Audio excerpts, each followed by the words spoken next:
البارحة كنت في مناسبة عشاء، وكان من ضمن الحضور وهو شرفهم ورأسهم والدنا الشيخ عبد الكريم الخضير حفظه الله تعالى. حدثنا بقصة عجيبة. طبعا عمة الشيخ عبد الكريم عمته زوجة للشيخ بن باز رحمه الله تعالى.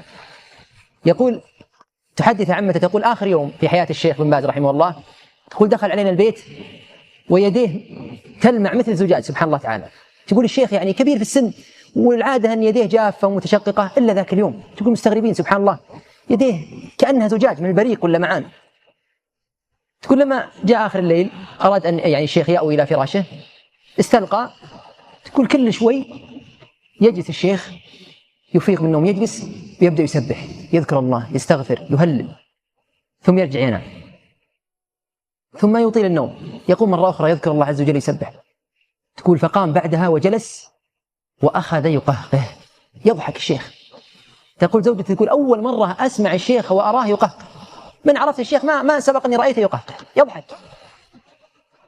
تقول فقلت له يعني سلامات وش فيك؟ تقول ما رد عليه. تقول سبحان الله العظيم بعدها رجع الشيخ ثم ضعف ويعني نزل به الموت واستعجلوا يعني أولاده عليه، ولكنه فارق الحياة. رفع الشيخ عبد الكريم الخضير بعد ما قص القصة رأسه ثم قال وتلا قول الله تعالى وجوه يومئذ مسفرة ضاحكة مستبشرة. أسأل الله سبحانه وتعالى أن يجعل شيخنا منهم والشيخ عبد الكريم منهم ونحن جميعا وإياكم منهم، إنه ولي ذلك والقادر عليه.